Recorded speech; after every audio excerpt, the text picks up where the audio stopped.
네, 성도 여러분 안녕하십니까?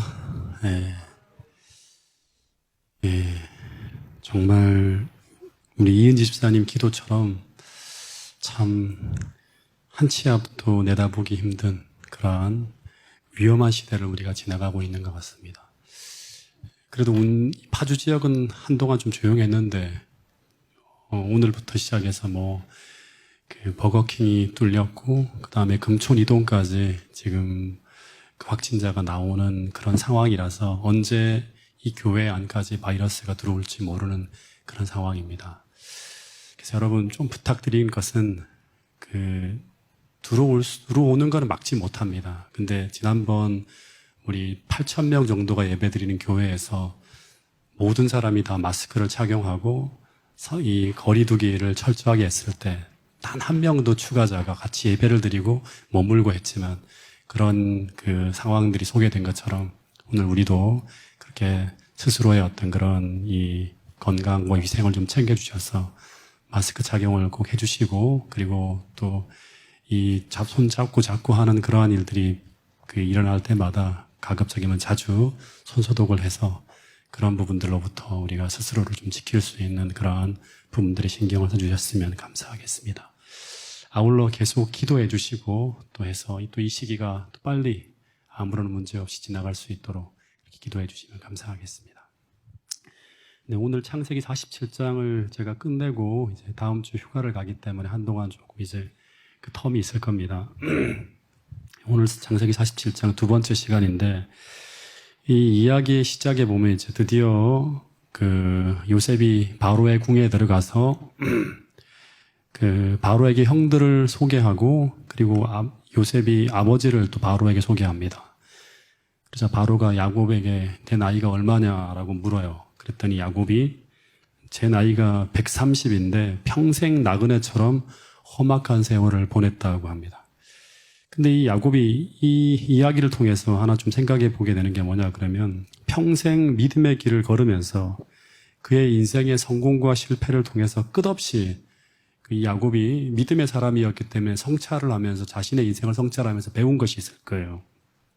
그게 뭘까 생각해 봤습니다. 첫 번째 하나는 뭔가 하면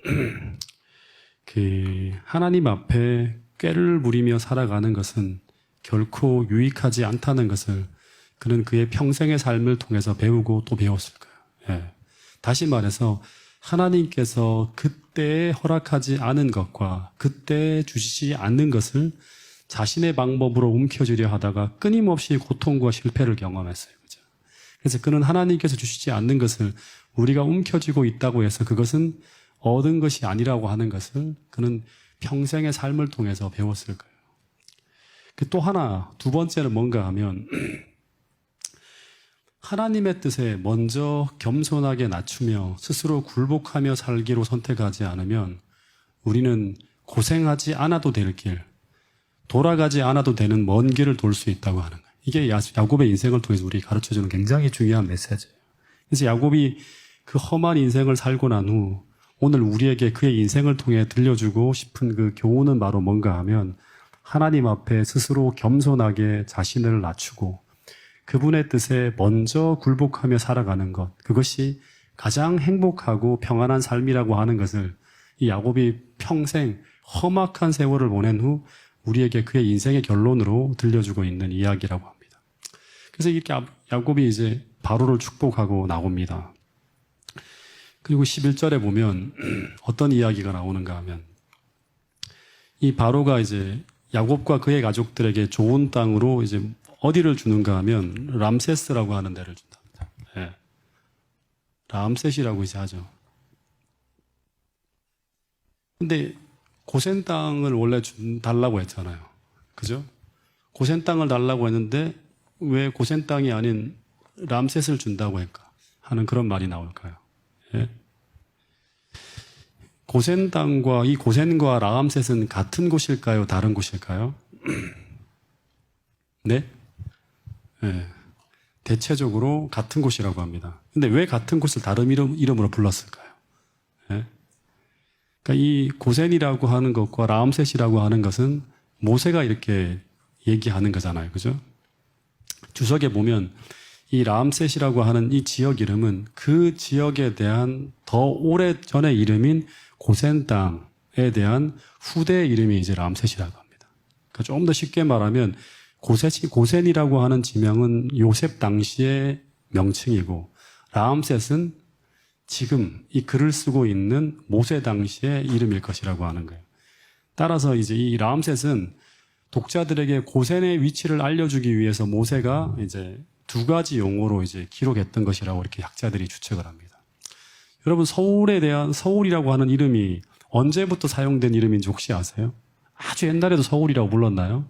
그렇지 않죠. 언제부터 서울이라고 하는 이름이 불려졌죠?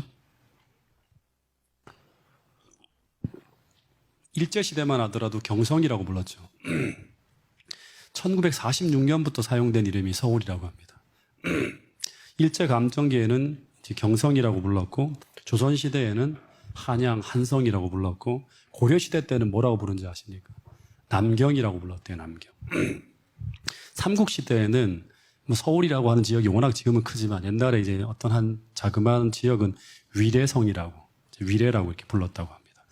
그래서 만약에 삼국시대 이야기를 하면서 위례나 고려시대 이야기를 하면서 남경이라고 표현을 사용하면 요즘 사람들은 그걸 모르죠. 그죠? 그래서 우리는 남경이 어떤 위치인지 모르기 때문에 그래서 글을 쓰는 사람이 어떻게 해야 되는가 하면 그곳이 서울이라고 하는 말을 해주어야지만 지금 이 사람이 지금 서울이라고 하는 지역을 말하고 있구나라고 인식할 수 있다고 하는 거예요. 그러니까 이 책은 출애굽 당시에 이스라엘 백성들을 위해 쓰여진 책이에요. 그래서 그 당시에는 고센이라고 부르지 않고 그 지역을 라암셋이라고 불렀다고 하는 거예요. 그래서 12절에 보면 이제 요셉이 그 모든 식구들에게 먹을 것을 제공해 주면서 봉양하고 있었다고 합니다. 근데 13절에 보면 그 기근이 점점 더 심해집니다. 그러면서 사방에 먹을 것이 다 사라지면서 애굽 땅과 여기 본문에 보면 가나안 땅이 이 애굽 땅뿐 아니라 가나안 땅까지 전부 다 기근으로 다 초토화되어집니다. 그러면서 이 대기근이라는 자연재해로 인해서 이제 이 애굽이라고 하는 이 국가가 큰 사회적 변화와 변혁을 경험하게 됩니다. 마치 이제 우리가 코로나라는 큰 재난이 몰려온 이후에 이제 우리 사회에도 코로나 이전과 이후가 사회적으로 많이 바뀔 거라고 사람들이 생각하잖아요. 똑같이 이 기근이 7년 동안 막 지속되면서 애굽이란 나라가 완전 다 바뀌어버려요. 애굽이란 나라가. 어떻게 바뀌어지는가 하면 13절부터 시작해서 17절까지 한번 읽어보겠습니다. 어떻게 바뀌었는지 시작. 기근이 더욱 심하여 사방에 먹을 것이 없고 애굽 땅과 가나안 땅이 기근으로 황폐하니 요셉이 곡식을 팔아 애굽 땅과 가나안 땅에 있는 돈을 모두 걷어들이고 그 돈을 바로의 궁으로 가져가니 애굽 땅과 가나안 땅에 돈이 떨어진지라 애굽 백성이 다 요셉에게 와서 이르되 돈이 떨어졌사오니 우리에게 먹을 거리를 주소서. 어찌 주 앞에서 죽으리이까. 요셉이 이르되 너희 가축을 내라. 돈이 떨어졌은즉 내가 너희의 가축과 바꿔주리라. 그들이 그들의 가축을 요셉에게 끌어오는지라. 요셉이 그 말과 양떼와 소떼와 나귀를 받고 그들에게 먹을 것을 주되 곧 그 모든 가축과 바꾸어서 그해 동안에 먹을 것을 그들에게 주니라. 네, 요셉이 당시 총리로서 실제로는 왕이죠. 왕의 권한 대행이에요. 최고 권력자. 이 사람이 이제 7년 동안 애굽 사람들과 그 일대에 있는 외국인들까지 다 살릴 수 있는 정책을 수립해야 돼요. 그래서 그 핵심이 바로 뭔가 하면 첫 번째는 절대 공짜로 곡식을 주지 않는다고 하는 거예요. 네, 반드시 대가를 받고 곡식을 제공한다. 좀 가혹하다 싶을 정도로 이 기근의 때 어떻게 했는가 하면 첫 번째는 사람들에게 허리띠를 졸라매게 만들었어요. 절대 곡식을 낭비하지 못하게 만들었어요. 예. 근데 한 2년 정도 지나가니까 이제 애굽 사람들과 그 다음에 이제 가나안 일대 모든 사람들이 돈이 다 떨어집니다. 돈이 다 떨어지고 난 다음에 이제 어디로 가는가 하면 사람들이 찾아가죠. 근데 이 돈이 다 어디로 갔을까요? 떨어졌다고 하는 건 다 어디로 들어간 거예요? 전부 다 애굽으로 다 들어가는 거예요. 국가에 다 들어가는 거예요.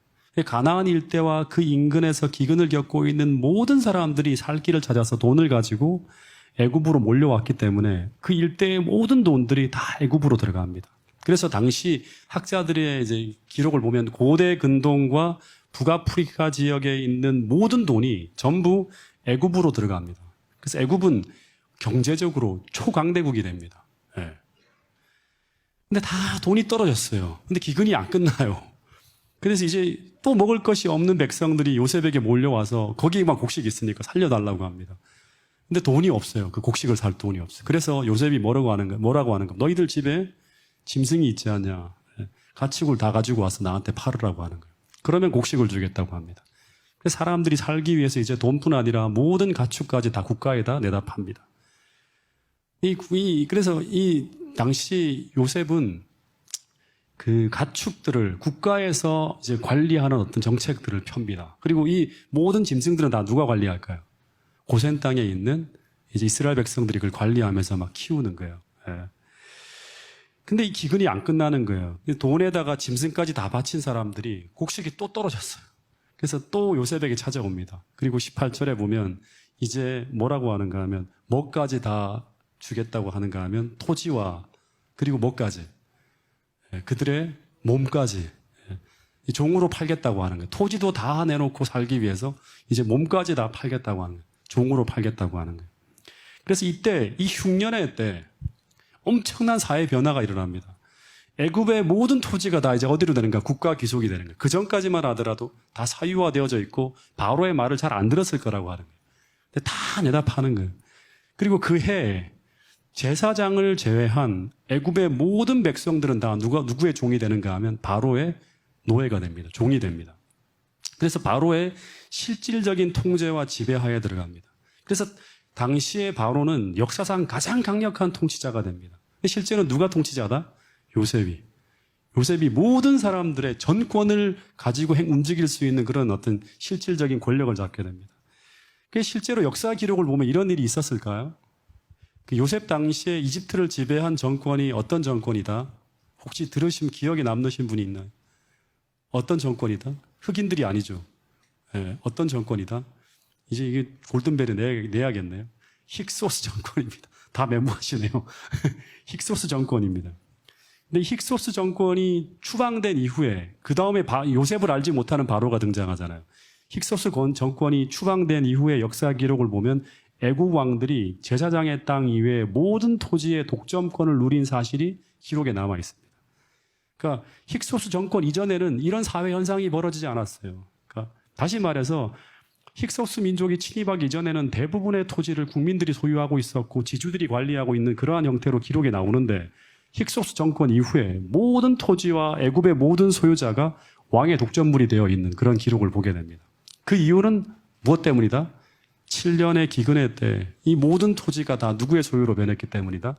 바로의 소유로 다 팔아넘겼기 때문에. 그러니까 역사와 성경이 딱 일치하게 흘러가는 거예요. 이 성경은 믿을 수 있는 기록이에요. 어쨌든 20절에 보면 애굽의 모든 백성들이 다 바로의 종이 되어 있고 그리고 모든 토지와 재산이 다 국유화되어집니다. 그리고 이때부터 요셉이 만약에 나쁜 사람이었으면 어떻게 할까요? 수탈하고 억압하고 착취하고 하겠죠. 근데 이 요셉이 이 절대 권력을 바탕으로 해서 하나님께서 주신 지혜로 그 당시에 여러 가지 어떤 그런 불의한 일과 불의한 사회제도를 다 개혁합니다. 토지 개혁과 사회 개혁을 시작해요. 첫 번째 행정명령이 뭔가 하면 21절에 보면 요셉이 애굽인들을 애굽 땅 이 끝에서 저 끝으로 다 옮겼다고 합니다. 이 말은 요셉이 이제 처음에 기근이 들기 전에 어떻게 했죠? 이 이집트 일대를 다 둘러봐서 곡식 저장 창고를 만들 곳이 어디인지를 다 살폈습니다. 그리고 거기다 만들고 난 다음에 7년의 풍년 때 모든 곡식들을 거기다 다 저장해 놨어요. 그래서 이 요셉이 이 말은 어떤 말인가 하면 곡식을 저장해 둔 성읍을 따라 전국의 백성들을 조직적으로 다 배치해서 그들을 그 성읍이나 인근 지역에 다 살게 만듭니다. 네. 그리고 그 다음에 어떻게 하는가 하면 이 세법을 바꿔요. 그 세법, 세금제도, 토지법을 바꾸는 거예요.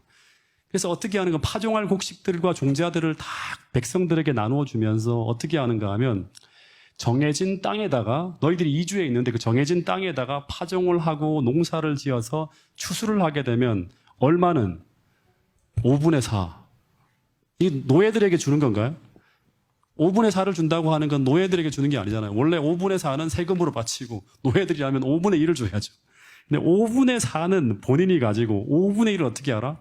세금으로 내라고 하는 거예요. 이것은 7년간의 풍년 동안에 20%의 세금을 징수한 것이 계속 연장되어지는 거예요. 그러니까 신부는 국가의 종으로 전락했지만 지금 실질적으로 소작인이죠. 그죠? 수입은 똑같이 가져가는 거예요. 이전하고 똑같이. 예. 그리고 예전에는 토지를 누구만이 소유했죠? 일부만이 소유했는데 이제는 모든 토지를 다 국가가 전부 다 소유했기 때문에 모든 사람들을 지역 단위로 다 이주시킨 후에 공평하게 토지를 다 분할하고 그리고 이주한 공동체에서 나온 소출의 5분의 4를 가져갈 수 있도록 만들었기 때문에 빈부의 격차가 완전히 해소됩니다. 예. 다시 말해서 애굽인들의 소유가 평준화되어지는 거예요. 예. 이것은 완전히 국가가 기근 이전과 이후를 어떻게 한 거예요? 혁명적으로 달라지게 만든 거예요. 요셉이 통치하면서. 근데 이렇게 했다고 해서 요셉 정책에 대해서 백성들이 반발할까요? 우리 그렇게 못 살겠다고 막 그랬나요? 예. 그렇지 않고 어떻게 하는가 하면 전부 다 25절에 보면 25절부터 27절 25절만 읽어볼게요. 먼저 시작. 그들이 이르되 주께서 우리를 살렸사오니 우리가 주께 은혜를 입고 바로의 종이 되겠나이다. 네. 우리가 주께서 우리를 주기라는 거 누구를 말하는가 하면 요셉을 말하는 거. 우리를 살려줬으니까 우리가 주께 은혜를 입고 바로의 종으로 사는 게 행복하다고 하는 거예요. 감사하다고 하는 거예요. 기꺼이 바로의 종이 되겠다고 하는 거예요. 이 감사를 표현하는 거예요. 이 혹시 기억할지 모르겠습니다. 이제 요셉이 이집트의 노예로 팔려갔잖아요. 노예로 팔려가는 것은 어떤 것이다? 그 부조한자에 보면 죽음보다 못한 존재로 전락하는 것이라고 했어요. 그래서 원래 노예 주인들은 어떻게 하는가 하면 이 노예를 인간 취급을 안 해요. 그 얘기한 것처럼 절대 5분의 4 정도의 어떤 수익을 주지 않습니다. 80%는 주인이 취하고 90%를 취할 수도 있겠죠. 그죠? 10%만 겨우겨우 노예를 먹여 살리는 정도의 삶을 살아가게 만드는데. 근데 이 요셉은 어떻게 하는가 하면 세금을 제외하면 토지에 대한 왕의 소유권은 실질적인 것이 아니라 명목상이라는 것으로 이렇게 이해할 수 있어요. 다시 말하면 이들을 실제로는 종이 아니죠. 자유인처럼 다 자기가 노력한 만큼의 대가가 돌아가도록 다 만들어준 거예요. 그래서 이 요셉의 통치하에 국가의 노예, 즉 요셉의 노예가 되는 것은 요셉이 가진 그 지혜와 명철 속에서 가장 행복하고 가장 안전하고 당시에 가장 평안하게 살 길이었어요. 모든 것을 다 요셉에 맡기면 요셉이 어떻게 한다? 그 좋은 품성과 그다음에 그 좋은 어떤 그런 사람의 어떤 그런 그 지혜를 가지고 그들에게 가장 적절하게 행복하게 살 수 있는 길을 다 만들어주는 거예요. 그래서 그들은 자신의 모든 권리와 소유를 다 누구에게 맡기고 요셉에게 다 갖다 팔고 새로운 규정과 규칙과 법을 따라 살아가겠다고 고백을 하는 거예요. 이 사람들이. 여기서 또 하나 우리가 생각해 봐야 될 게 있죠.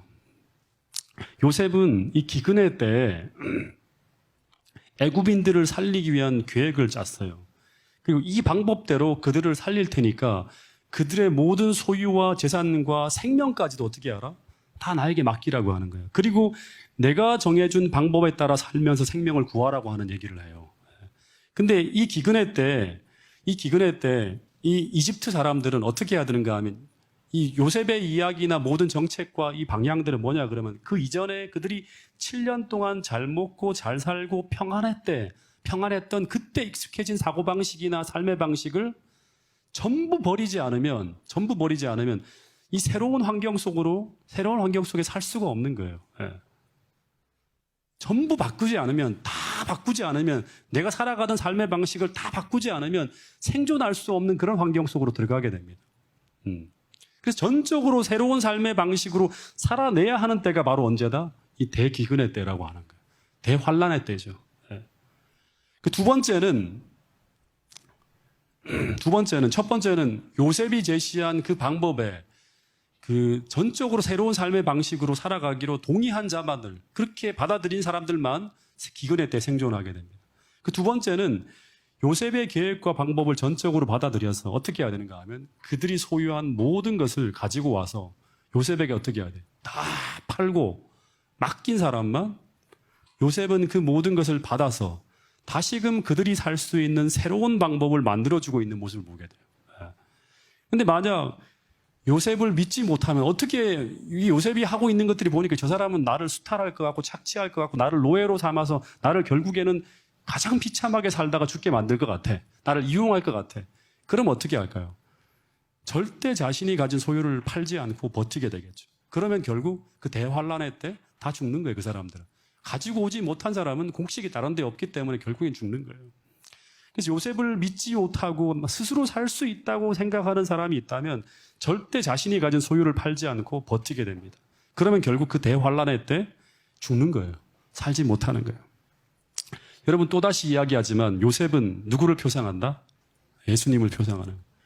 계속 예수님에 대한 표상을 가장 많이 가지고 있는 존재가 이 요셉이라고 합니다. 성경에 보면. 근데 예수님도 이제 지금 제가 얘기한 기근의 때 생존한 사람은 이렇게 살아야 된다고 하는 이 두 가지의 어떤 그런 방식을 예수님은 오늘 우리에게도 요구하고 있나요?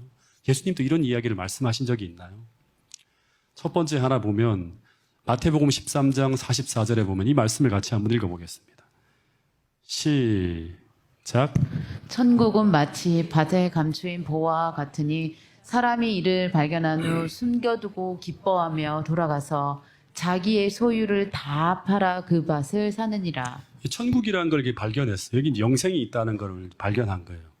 이대로 살면 우리가 살 수 있고 영원한 생명이 보장된 삶을 살아갈 수 있다는 것을 발견한 사람은 어떻게 한다? 어떻게 하는가 하면 이를 발견한 후에 숨겨두고 기뻐하며 돌아가서 자기의 소유를 다 팔아갖고 그 천국이라고 하는 보화가 담겨 있는 그 밭을 사게 된다고 하는 거예요. 이것이 바로 뭔가 하면 이 새로운 어떤 그런 삶의 방식으로 들어간 사람을 얘기하는 거죠. 또 하나 보면 왜 안 넘어가죠?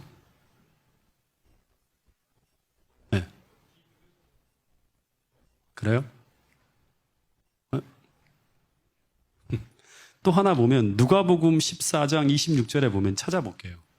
누가복음 14장 여기 나왔네요. 보면 어떤 사람이 내게 오면서 자기 아버지나 어머니나 아내나 자녀나 형제나 자매나 참으로 자기 생명까지도 어떻게 하지 아니하면 미워한다 그러면 뭐예요? 부인하는 거예요. 이거를 미워한다, 난 싫어, 내 생명 싫어하는 게 아니라 이거를 부인하는 거예요. 내려놓는 거예요. 내려놓지 않으면 능히 천국으로 들어가는 하나님이 그리스도의 제자가 되지 못하게 된다고 하는 거예요. 여러분 대기근의 때, 이 대기근의 때라고 하는 말은 뭔가 하면 스스로의 생존이 불가능한 대환란의 때예요. 우리 힘으로 살 수 없는 그 대환란의 때 생명을 구하길 원하는 모든 사람들은 어떻게 해야 된다? 전적으로 주님께 모든 것을 맡기고 주님께서 알려주시는 대로만 가야 돼요. 주님께서 알려주시는 대로만. 버리라고 하면 버리고 팔라고 하면 팔고 모든 것을 내려놓으라고 하면 내려놓고 다 맡기고 온전히 순종하며 따라가야지만 그래야 안전할 수 있고 그래야 평안할 수 있고 그래야 생존할 수 있는 길이 바로 뭔가 하면 마지막 대환란의 때 우리가 살 수 있는 방법이라고 하는 거예요. 이전에 우리가 살아가던 그 삶의 방식과 패턴을 그대로 유지하고 따라간다 그런 것은 다 죽는 길이에요. 살 수가 없어요. 주님을 따라갈 수가 없는 거예요.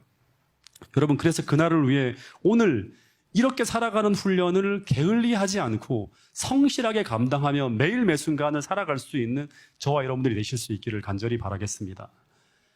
27절에 보면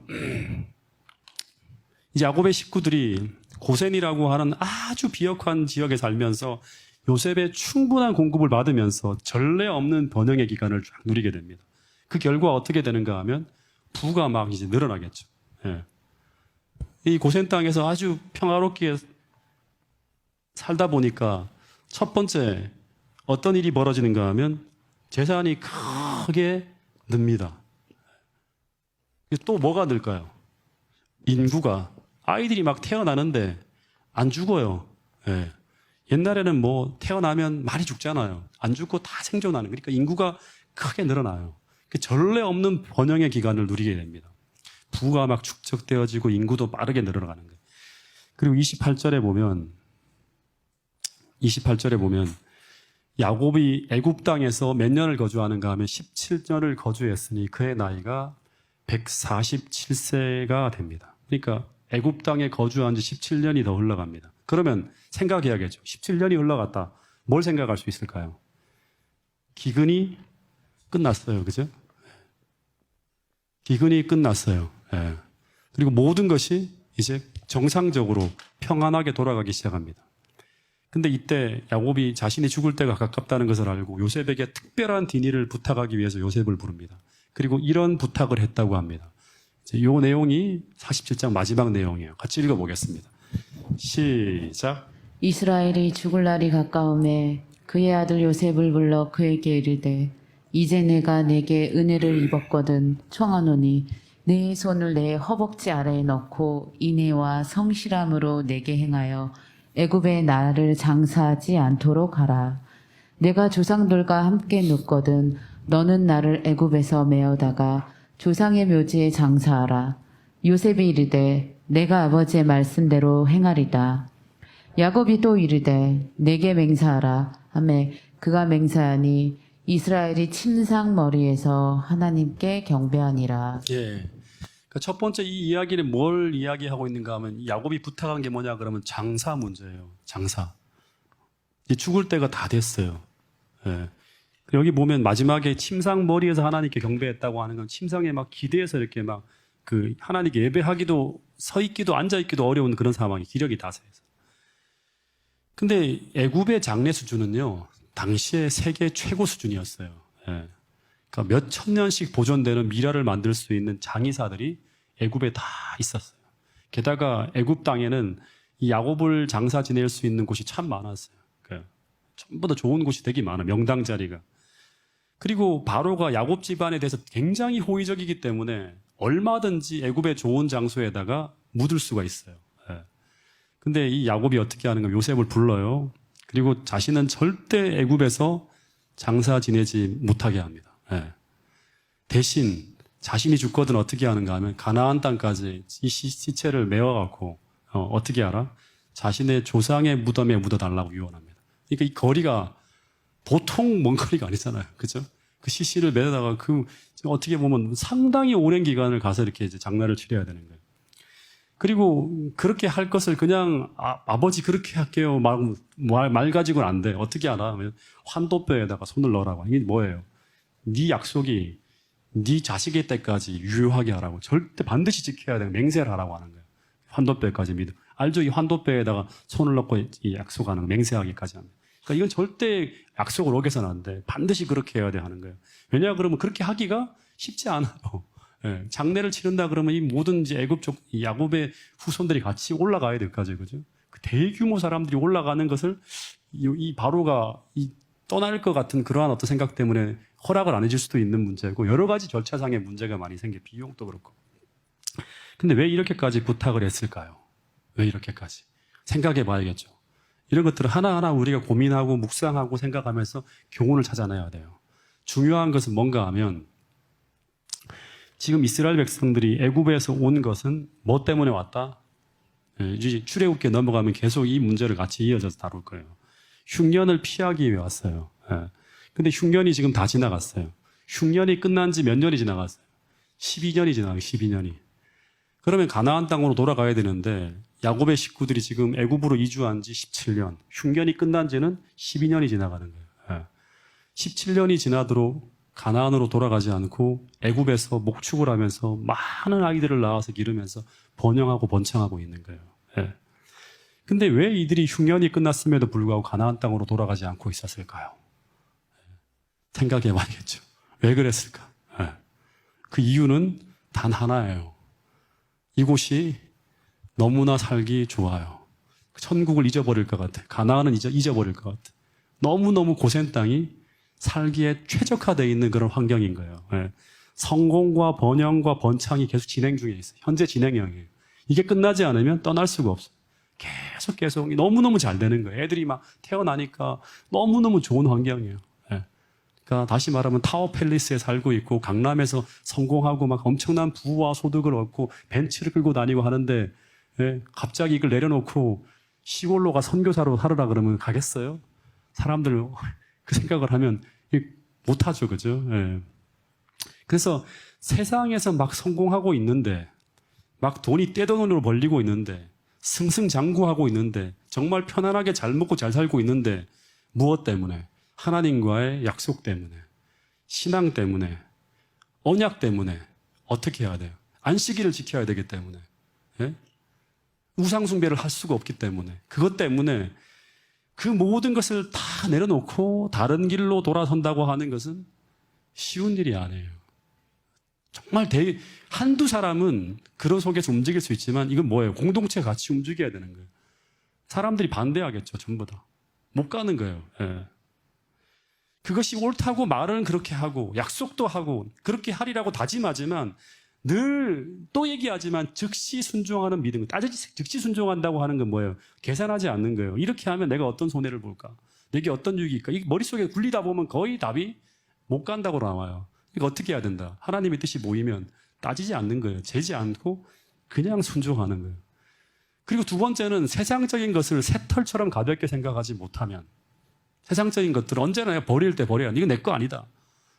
이 즉시 순종하는 것과 세상적인 것을 새털처럼 가볍게 생각하지 못하면 우리는 떠나야 될 때 절대 쉽게 떠나지 못한다고 하는 거예요. 실제 이런 역사가 이전에도 있었죠. 아브라함이 처음으로 갈대아 우르를 떠나 나올 때, 처음 나올 때, 그때 아브라함의 식구들이 아브라함과 롯만 나왔나요? 그렇지 않고 데라의 모든 식구들이 다 나왔어. 나홀부터 시작해 다 나왔잖아요. 그죠? 근데 이 식구들이 어디에 잠시 머물죠? 예, 잘 아시네요. 이 하란이라고 하는 것에 잠시 머물러요. 뭐 때문에 머무는가 하면 아버지의 건강 때문에. 예. 근데 아버지가 거기서 이제 2년 만에 돌아가셔요. 죽어요. 죽은 후에 어떻게 하는가 하면 아브라함과 롯을 제외한 모든 가족들이 떠나지 못합니다. 근데 그 이유는 무엇 때문인가 하면 데라의 가족들이 그곳에서 막대한 재산을 모으며 성공하고 있었기 때문이에요. 예. 이 하란이라고 하는 동네가 너무 비옥한 곳이고 그래서 나중에 아브라함도 보면 많은 재산을 이끌고 나왔다고, 하란에서 나왔다고 하는 그런 기록이 나옵니다. 근데 그때 아브라함은 그 모든 터전을 자기의 것이라고 생각하지 않고 내려놔요. 그 2년 동안에 그 모든 잘 승승장구하던 그 모든 것들을 다 내려놓고 가나안까지 나아갑니다. 그런 나머지 가족들은 하나님이 주신 약속과 소명을 모두 그 물질의 풍요 속에서 다 잃어버렸다고 하는 거예요. 여러분, 당시 기근이 끝났을 때, 이제 기근이 끝났을 때 이집트에 살고 있던 대부분의 야곱의 후손들은 이런 생각을 했을 거예요. 굳이 가나안에 들어갈 필요가 있을까? 이곳에서도 우리가 이렇게 신앙생활을 하면 되잖아. 예. 이런 생각을 할까요? 예. 장소가 뭐 그리 중요한가? 어느 곳에 있든지 우리가 하나님을 잘 믿고 신앙생활만 잘하면 되지 않을까? 이런 생각을 하지 않을까요? 굳이 무슨 안식일인 토요일만 지켜. 어느 날이 뭐 중요해. 우리가 하나님만 예배하면 되는데. 이런 생각을 할까요? 그런 생각을 할 거예요. 그러다가 어떻게 될까요? 떠나야 될 시기를 놓쳐버립니다. 예. 조금 더 나은 환경이 됐을 때, 조금만 더 벌고, 조금만 더 안전하게 우리가 좀 생활하다가 돌아가자. 이렇게 할 거예요. 근데 어떻게 되어버리는가 하면 시간이 지나면 지날수록 뭐가 는다? 인구가 늘어요. 그리고 생활의 규모가 점점 더 커집니다. 예. 그러다 보면 이제는 처음엔 가족일 때는 떠나기 쉽지만 이제 한 민족이 돼버리는 거예요. 한 나라가 돼버리는 거예요. 예. 야곱의 가족이 가족 단위 소규모일 때는 이동이 쉽지만 그 규모가 한 민족, 한 나라가 되어지면 스스로 이주하는 것은 거의 불가능한 상태가 되어버립니다. 그래서 하나님이 흔들어야 돼요. 떠나게 하려면. 또다시 사회 전체가 이전과 완전히 뒤바뀌는 큰 재난이 오지 않으면, 다시 말하면 사회 구조와 이것이 다 바뀌어서 그들이 가지고 있는 생활 터전이 다 어떻게 돼요? 송두리째 이전과 달라지는 그런 환경의 변화가 오지 않으면 그들은 절대 떠나려 하지 않는 거예요. 그래서 마지막 이제 출애굽할 때 어떻게 됩니까? 그 이전에 그들이 풍요롭게 살던 것들이 다 무너지는 거예요. 그래서 완전히 이전에 요셉을 알지 못하는 바로가 등장해서 전부 다 노예로 전락시켜버리고 똑같이. 그런 다음에 어떻게 합니까? 이제는 수탈의 대상이 되는 거죠. 요셉처럼 그들을 보살피고 도와주게 하는 게 아니라 완전히 고열을 빨아먹는 그런 독재자가 나타나서 고통스럽게 할 때 그들이 드디어 이제 어떻게 하는가 하면 떠나야 된다고 하는 모든 민족이 다 동의하는 그러한 일들이 벌어지는 거예요. 여러분, 그래서 떠나라고 말씀하실 때, 어떻게 순종하라고 말씀하실 때, 그때가 순종의 적기라고 하는 거예요. 그러나 그때 떠나지 못하고 조금 더 나은 때를 바라는 것은 영원히 떠나지 못하는 결과를 자초하게 된다. 이거 우리가 배워야 돼요. 아시겠습니까? 그래서 야곱이 자신의 죽음이 임박한 걸 보면서 요셉에게 자신을 가나안 땅에 묻어달라고 간곡하게 말하고 심지어 그곳까지 시신을 운반하는데 아무리 큰 비용이 든다 하더라도 아무리 제도적으로 어렵다 하더라도 너는 반드시 그렇게 해야 된다. 그렇게 해달라고 부탁을 합니다. 근데 그렇게까지 해야 되는 이유가 뭔가 하면 그가 가나안의 묻힘으로 말미암아 후손들에게 전하고자 하는 메시지가 있었어요. 예. 첫째는 뭔가 하면 야곱은 그의 자손들이 종국에는 그들의 영원한 고향인 약속의 땅으로 돌아갈 것과 애굽은 그들의 공공한 세월을 위한 임시적인 피난처에 불과하다는 것을 알기를 바랬어요. 예. 그래서 그는 가나안 땅을 기업으로 주신다는 하나님의 약속을 그가 죽기까지 나는 끝까지 그것을 붙들고 있었다고 하는 것을 후손들에게 남기고 싶었던 거예요. 비록 흉년을 피해 잠시 애굽으로 왔다가 이 애굽에서 죽긴 했지만 그는 가나안 땅을 주신다고 하는 하나님의 약속을 잃어버린 것이 아니라 죽는 날까지 나는 포기하지 않고 붙들었다고 하는 사실을 그 후손들의 마음에 남겨야 돼요. 그게 첫 번째예요. 굳이 그까지 엄청난 비용을 들여서 그렇게 하려고 했던 이유예요.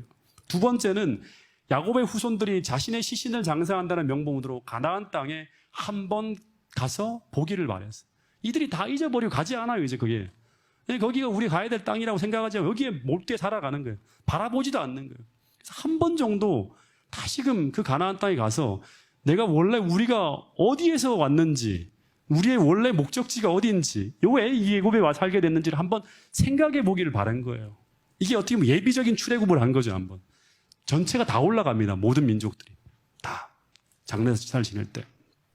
그래서 야곱은 지금 어떻게 하면 나의 죽음을 통해서 이 후손들로 하여금 그들이 가야 할 땅 가나안을 생각하게 하고 그리고 어떻게 하면 그 가나안을 향해 나가게 할 수 있을까를 고민하면서 죽을 때까지 고민하고 있는 거지.